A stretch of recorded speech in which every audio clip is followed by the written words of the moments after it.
morning. We're coming off the mid-watch. We've got some coffee. And we're on the Will Rogers. And it's circa 1986, maybe going into 1987. And we're going on patrol. And we're coming out of the yards. And things are going really well. And one of our guys is up topside.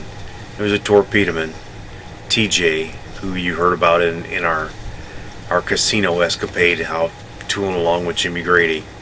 And he was topside, and they were turning over the topside watch as we were just getting ready to leave the shipyard. We had like 1 or 2 days left to go, and we were clearing out the barge and moving back onto the boat. And TJ dropped a shotgun shell on the deck, and as it happens, it went dink, dink, poof, right over the side. So there's all kinds of reports to be done. There's paperwork. There's, somebody's going to get written up. There's things to do. So out of nowhere, Walter comes along, and he says, "Patrick, don't worry about that round over the side. I got it covered. You just keep your head down and don't say nothing. You don't know shit about nothing. Do you understand?" And I said, "Yeah, Walter, I think I'm on board with the program." So the next thing you know, they're counting the shotgun shells, and nobody's really been informed exactly yet going up the food chain. The duty chief knows, and he's an A-ganger, and he's pacing back and forth, and Walter comes in, and it's early, and he got called in, and the next thing you know, there's the right amount of rounds in the shotgun pouch. So it seemed a little fishy, and the chief may have said something to somebody, and they kind of had an idea that maybe one of these rounds got replaced, but it was just kind of a wink and a nod. It happened. Don't worry about it.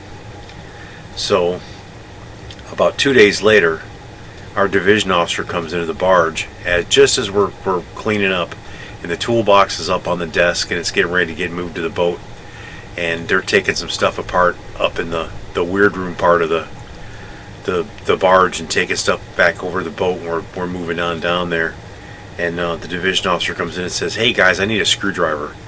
And one of the guys says, "Hey, the toolbox is right there." And so the division officer flips over the top of the toolbox, and he's digging in there, and he pulls out one of the drawers, and he turns around and he looks, and he just yells at the top of his lungs, "Walter!" Well, actually, he sung out his last name, but I'm not going to mention it here. "Walter, you come here right now, right now."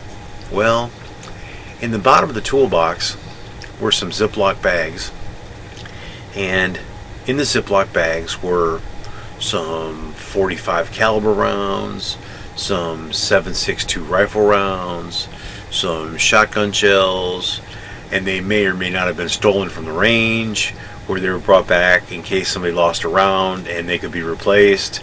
And this division officer was an idiot, and he exactly knew, because the word had got kind of around that maybe somebody lost a shotgun shell over the side, and one of the shipyard guys may have seen a shotgun shell go in the water, and then all of a sudden there was no problem. You know what I mean? So they were deciding they were going to take Walter to task over this, and it was a big deal, and Walter wasn't happy, because it's what torpedomen do. Everybody in the whole fleet's got a little bag of bullets. Don't you worry about this. I got the handle on this. He says, "You just sit your pretty ass down in the wardroom. You leave me alone. I'll handle the torpedo room. You do. What the hell's wrong with you? You guys don't even know what goes on, and it's better that you don't. Go back to the wardroom, drink some coffee, and shut the fuck up." Well, that wasn't going to suffice in this. Long story short, Walter went to captain's mast. It cost him his good conduct medal and a little bit of face, but he got there and he explained to Big Al Kalupka, who was still the combined crew CO, that every torpedoman did this. It was no big deal. Nobody'd know if Mr. Butterbar would just keep his fucking mouth shut, that none of this would have been a problem.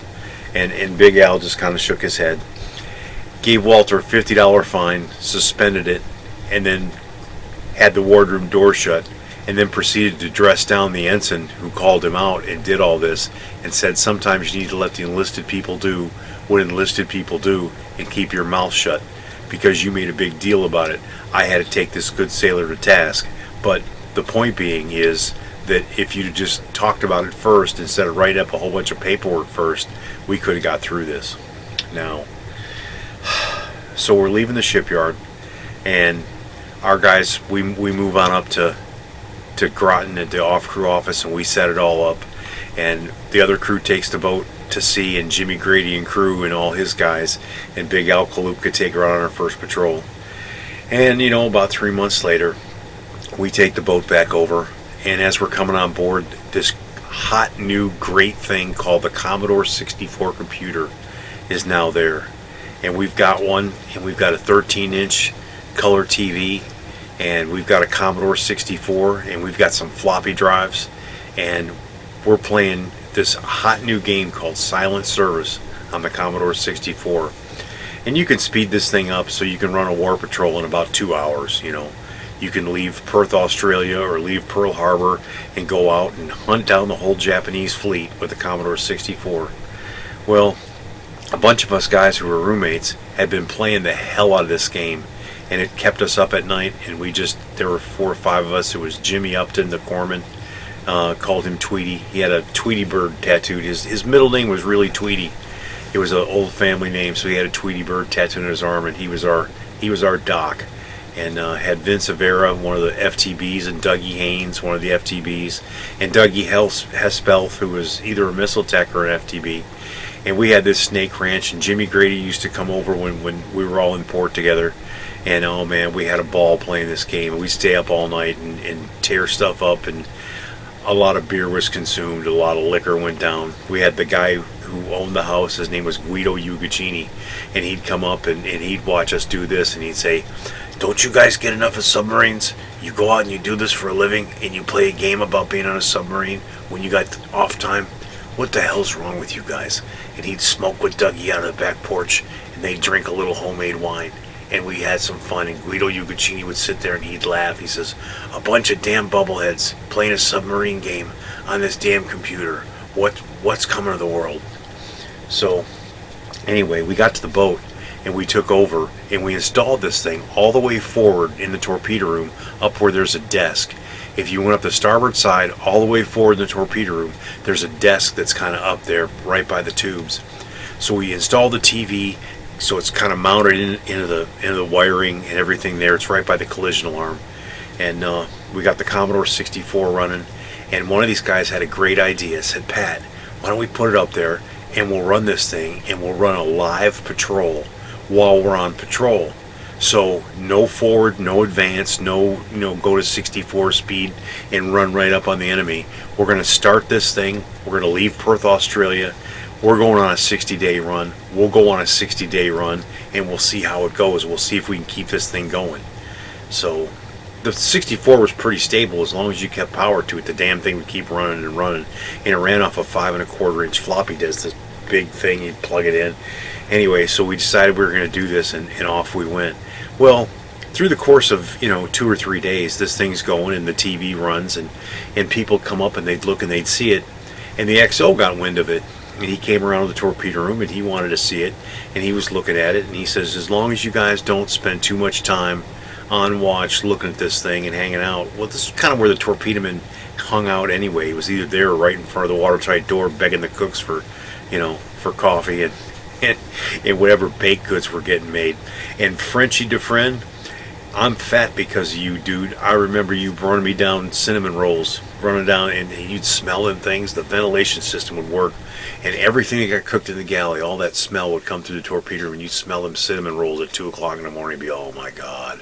And the next thing you know, here'd come a tray of cinnamon rolls, 2 or 3 cinnamon rolls, and you'd be in there with the aux forward watch, the egg hanger, and the AEF, the eye seaman, and the 3 of us being there chomping down on cinnamon rolls and drinking some coffee and having us a good time. And those were good times. But we had this computer up there, this Commodore 64. This is before anybody had a computer in their division spaces, and computers were just a thing. It was a novelty.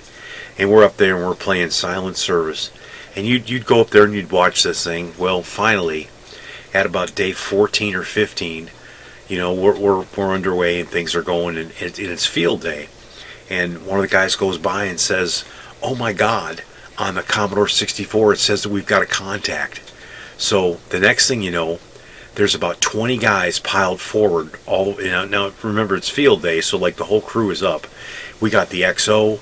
I got half the FTBs are up there. I got 4 or 5 missile techs. I got a couple of chiefs. I got the chief of the boat. Everybody's up there, and we're all the way forward as far as you can go, right by the torpedo tubes. And the next thing you know, the boat's got a little bit of a down angle, right? And it's getting a little more down. Then the boat kind of corrects, and the XO says, "We got the diving officer on a trim party." So the only thing to do when you got 20 guys and they're all the way forward, right? What do? You go visit Shaft Alley. So everybody but the torpedoman of the watch, everybody went back to Shaft Alley, and they picked up a couple guys along the way, and they're going along and shh, trim party, trim party. So they took the whole boat on a trim party. Everybody went aft, so the boat starts to do where it's heavy aft. So they're screwing with the diving officer, you see. So he's up there and he's correcting, trying to figure out what's going on, and it's field day anyway, so weird things are happening, you know, when he's trying to maintain, you know, things on the boat, and trying to keep everything level, and then they all come forward again. Well, by the time they get back forward, we've got something, and everybody's interested, but the boat's, you know, kind of nose down in the water, and the diving officer's up there, and reportedly he's pretty pissed off, and the CO's hanging around the con because it's field day and the whole crew's up. Well, long story short, as it turns out, the skipper walks in. It's Captain Wolverton. He comes down, and there's all these guys in the torpedo room all pressed in forward, and he says, "I thought you guys were playing trim parties. I kind of knew this was going on." And we all had a good laugh, but he's like, they're correcting for it, but he said, "What in the hell's going on here?" And the XO explains that we're on a war patrol. It's real time. We're off the coast somewhere in the Philippines, and we have 2 surface contacts way out at about 17,000 yards, and we're trying to close. Well, for about the next 16 hours, we have the CO, the XO, the chief of the boat, half the crew coming in and check on how we're doing. And to long story short, this just to wrap the whole thing up, because we're coming up on some time here. We managed to sink a destroyer, a tanker, and a couple of freighters, and we ended up, you know, running as heroes. And we never did complete the whole patrol. Somewhere along the way, we lost the starboard bus, and there was something that went wrong, and the computer rebooted. But we made it about 30 days into this war patrol, and we were on our way back to Perth, Australia. And when we got the whole thing done, we got the Navy Cross on this, and we ran it. We were running at 7 out of 7 on simulations. So everything that you could possibly put into this for reality, we had running on it. Because, you know, we're a bunch of bubbleheads, and we're going to have a good time running a real-time operation on the Commodore 64 on a war patrol. So we sunk a whole bunch of tonnage, had a blast, and everybody was whooking it up and laughing. And somewhere there's a Polaroid picture of a whole bunch of us sitting up there playing with this thing, and it's like, at one time they even had the messenger of the watch go wake up the XO and bring him to the torpedo room so we could plot to how we were going to run down this convoy. And we ended up tracking it down, and we picked off the back freighter at the end, and the rest of everybody got away because 2 destroyers came and pummeled us and about beat us to death. But we had a blast playing this thing, Commodore 64, and in this old game by Sid Meier about 1986. And we're talking about C8 graphics. It's like little stick figure guys, and they kind of bop around. It's kind of like watching your kids play Minecraft now, you know. Everybody's got a box head, and it's just, oh, it was a blast. But we were up there, and Walter would sit up there, and he'd be smoking. "Patrick, I can feel it in my bones. Tonight we're going to find us a destroyer. He's going to come right at us. We're going to shoot right down the bow. We're going to blow that bastard right out of the water." And we would laugh and laugh. And I would say, "Hey, Walter, what exit do you live off the turnpike?" And he'd say, "18W. Why do you ask?" But in a closing note, I just found out that one of our shipmates, Jesus Arzola, Jesus Manuel Arzola Jr.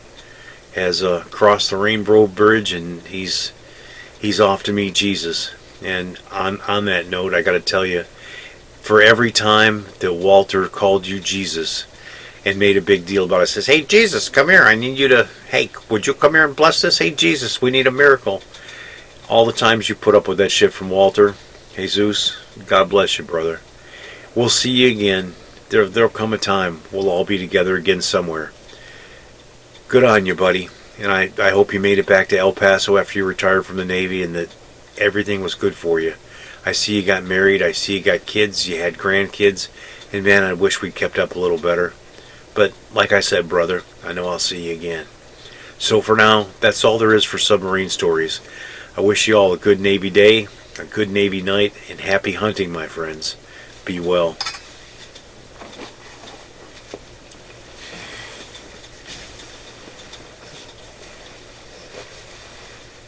Where'd I put that damn remote? See y'all later.